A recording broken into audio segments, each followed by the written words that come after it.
Oke, baik adik-adik semua, pada akhirnya kita sampailah kepada bab yang terakhir, yaitu tentang titrasi asam basa. Nah, yang terakhir kali kita kan udah bahas apa sih larutan itu kan terbagi menjadi dua, ada larutan asam dan juga ada larutan basa. Nah, di sini saya ingin memberikan dua gambaran mengenai titrasi. Yang pertama, di sini ada larutan asam.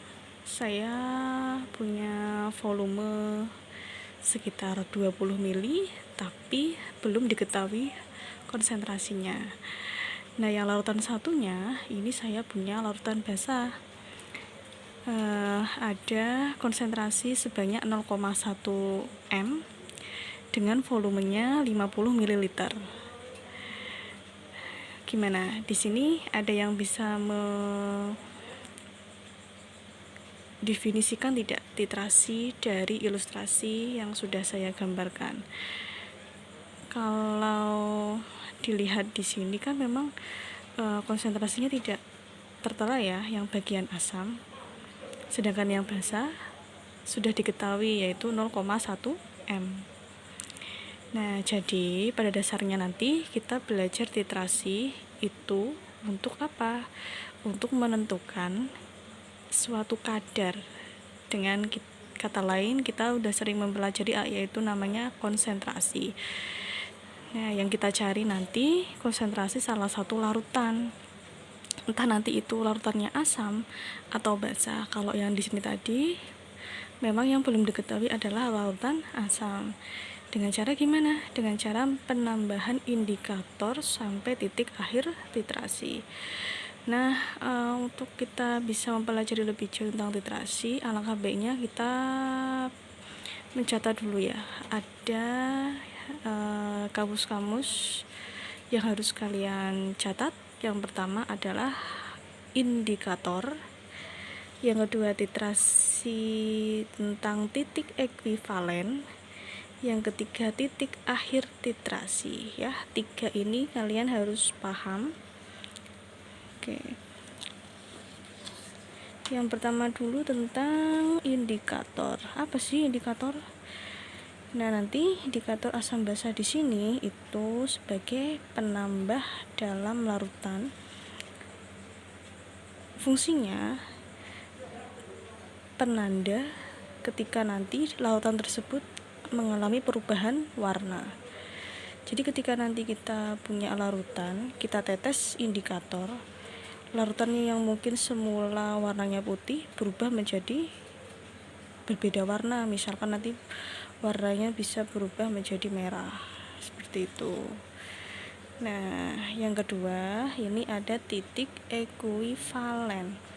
Apa itu? Keadaan di mana asam basa itu ketika bercampur akan tepat habis bereaksi dengan ditandai apa? Dengan ditandai dengan perubahan warna dari indikatornya. Karena tadi kita sudah meneteskan indikator, nanti akan muncullah perubahan warna. Itu adalah saat ketika terjadinya titik ekuivalen. Yang ketiga, ada namanya titik akhir titrasi. Saat titrasi itu harus dihentikan pada saat indikator mengalami perubahan warna. Jadi nanti kalau sudah ada perubahan warna, itu titrasinya harus benar-benar dihentikan. Oke, jadi kita belajar kamus 3 kata kunci dulu: indikator, titik ekuivalen, dan yang terakhir adalah titik akhir titrasi. Oke, sudah dicatat. Nah, kemudian sebenarnya prosedurnya bagaimana sih? Nah, prosedurnya tuh yang harus kalian ketahui kalau sudah masuk ke laboratorium, kalian persiapkanlah yang utama adalah Erlenmeyer, kemudian ada buret. Ini Erlenmeyer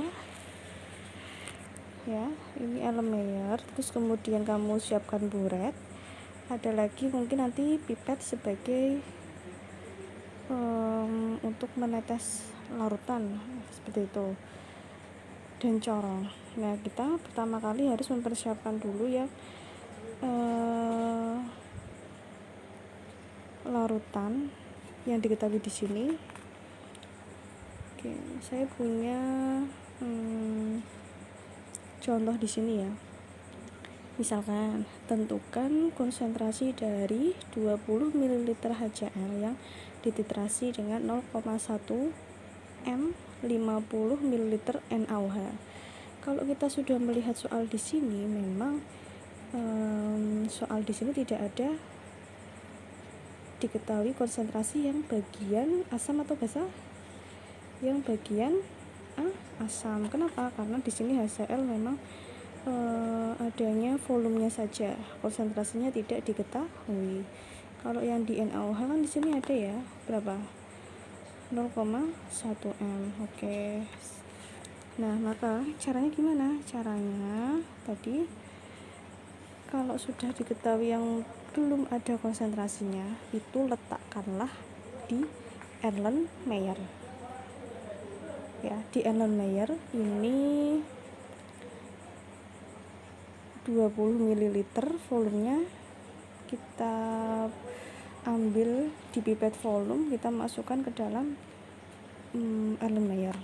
Oke, sudah. Kalau sudah, lalu buret ini isinya diisi larutan apa? Nah, buret ini adalah diisi larutan yang memang sudah diketahui konsentrasinya. Ternyata di sini yang sudah diketahui konsentrasinya adalah larutan basa ya. Nah, larutannya apa? NaOH. Nah, di sini adalah 0,1 m. Volumenya itu kalau bisa carilah buret yang memang sudah ukurannya 50 ml. Jadi kita tidak perlu untuk mencari volume sampai benar-benar terukur. Kita sudah tahu sampai batas di atas ini adalah 50 ml gitu. Oke. Nah, caranya gimana sih cara melakukan titrasi? Oke, perlu diperhatikan ya. Kalau yang buret di sini kan memang sudah ada kerannya. Jadi ketika sudah siap semua larutannya, kita coba untuk membuka perlahan kerannya. Kerannya dibuka perlahan. Oke. Pastikan yang Erlenmeyer ini kamu sudah memasukkan suatu zat penambah, yaitu tadi indikator. Jadi indikator ini nanti sebagai tanda perubahan warna. Oke, kita masukkan indikator terlebih dahulu ke Erlenmeyer sebanyak kurang lebih 2-3 tetes. Oke, 2-3 tetes. Kalau sudah, kita buka kerannya, buka keran sedikit demi sedikit, lalu kita kocok Erlenmeyernya. Oke, dikocok perlahan. Oke. Nanti ketika air kerannya dia keluar, otomatis kan buret itu airnya akan berkurang. Nah, ketika sudah pas ada perubahan warna, itu berarti asam dan basa memang sudah tepat habis bereaksi, karena sudah ditandai dengan perubahan warna indikator. Nah, titik akhir titrasi itu kamu harus siap-siap dengan cara apa? Keranmu itu yang sudah kamu buka, itu harus kamu benar-benar langsung matikan kerannya, agar aliran yang ada di buret itu tidak turun lagi. Jadi harus siap cepat gitu. Kalau sudah ada perubahan warna, langsung kamu matikan kerannya. Nah, lalu dihitung volume yang sudah berkurang tadi sekitar berapa volumenya. Volume yang dari NaOH ini tadi. Oke. Nah, kalau sudah nanti kamu ambil buatlah tabel volume dari NaOH. Data yang pertama dulu. Mungkin kemungkinan tadi habis 5 ml gitu ya. Oke. Nah, kita percobaan lagi. Jadi percobaannya nggak cuma 1 kali ya. Mungkin kurang lebih 3 kali. Untuk yang kedua, selisihnya mungkin tidak akan lebih jauh lah selisihnya, 6 ml ya, seperti itu. Nah, kemudian yang ketiga coba 4 ml. Nah, nanti kalau sudah 3 kali percobaan, kita ambil rata-rata dari volume tersebut. 4, 5, 6, berarti rata-ratanya berapa? 5 ml. Oke, gitu ya.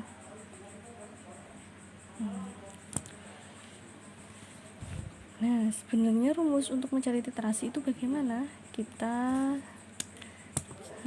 ingat-ingat, ini yang harus digarisbawahi. Ada rumus tentang perkalian antara konsentrasi, volume, dan juga valensi dari suatu larutan. Jadi nanti asam sama basa masih ingat ya, ada valensi asam, ada valensi basa. Valensi itu menentukan ada jumlah H sama OH-nya. Ya sudah, kalau udah kalian tulis rumus titrasinya.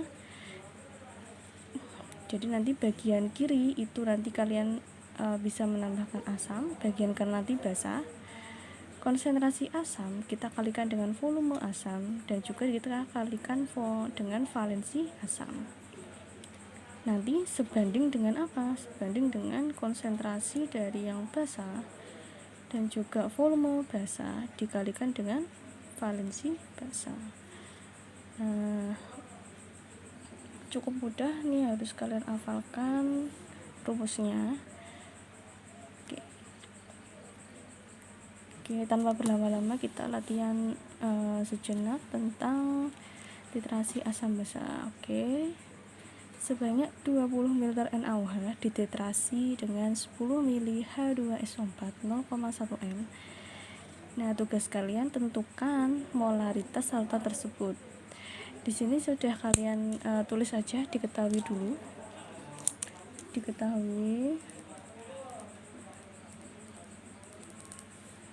Yang diketahui di sini ada angka apa? 20 ml ya. 20 ml. Larutannya adalah NaOH. Larutan ini larutan basa. Nah, dititrasi dengan asam. Apa ini? Larutannya adalah H2SO4. Asam sulfat. Nah, kalau sudah kalian tulis diketahui, yang ditanya di sini pasti adalah yang belum diketahui. Di sini ada konsentrasi. Nah, konsentrasi di sini yang belum diketahui konsentrasinya asam atau basa? Konsentrasinya sih basa. Oke. Caranya kita salin lagi rumus dari titrasi tadi, yaitu M1 kali V1 kali N1 sama dengan M2 kali V2 dikalikan dengan N2. Nah, kita masukkan aja angka-angka di sini. Konsentrasi yang asam dulu ya. Konsentrasi yang asam di sini berapa konsentrasinya? Belakang ditulis huruf M, yaitu 0,1. Volumenya ada berapa? Ada 10 ml. Nah, kita jangan keliru ya. N di sini adalah valensi. Apa sih valensi tadi? Valensi yang asam berarti adalah jumlah total dari dari H-nya. H itu ion H plusnya dari asam. Berarti di sini kamu lihat aja H2SO4 hanya ada berapa? Jumlahnya ada 2. Ya udah, kamu kalikan 2 aja. Terus kemudian M2 M2 di sini berarti konsentrasi yang basa. Ketika di soal belum ada, maka kita tulis M2 aja. Nah, kemudian volumenya di sini ada berapa volumenya? 20 ml, lalu dikalikan dengan valensi si basa. Valensi basa di sini